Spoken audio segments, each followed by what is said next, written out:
இந்த ஒரு பால் பாத்திரத்துக்காக யாருனா சண்டை போடுவாங்களா? ஆனா நானும் என் அக்காவும் இந்த ஒரு பாத்திரத்துக்காக சண்டை போட்டோம். இது வந்து கடையில வாங்குனது கிடையாது.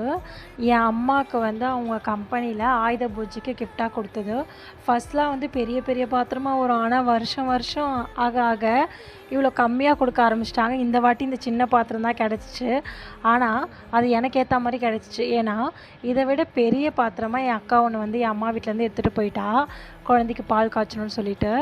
நான் வந்து இத வந்து இத்தன 6 மாசமா நானு கிட்டத்தட்ட பதுக்கி வச்சிருக்கேன்னா சொல்லலாம். ஏன்னா லாஸ்ட் டைம் ஒரு 2 மந்த் முன்னாடி கூட என் அக்கா வந்திருந்தப்போ, நான் தான் இத எடுத்துட்டு போவேன்னு சண்டை போட்டா. நான் வந்து என் அம்மா வீட்ல மறைச்சு வச்சுட்டு வந்தேன் இந்த ஒரு விஷயத்த. இப்போ என் பையனுக்கு அ மில்க்கு அதாவது பால், ராகி பால் இன்னைக்கு வந்து குடுக்கலான்னு ஸ்டார்ட் பண்ணியிருக்கேன். அதுக்கு வந்து நான் இதில தான் ஸ்டார்ட் பண்ணியிருக்கேன். கஞ்சி வைக்கிறதுக்கு. இதுக்கப்புறம் வந்து அவனுக்கு பாலெல்லாம் போட்டா நான் இதில தான் கொடுக்கணும்னு சொல்லிட்டு தான், இத நான் இத்தன நாளா பத்திரம் பண்ணி வச்சுட்ருந்தேன்.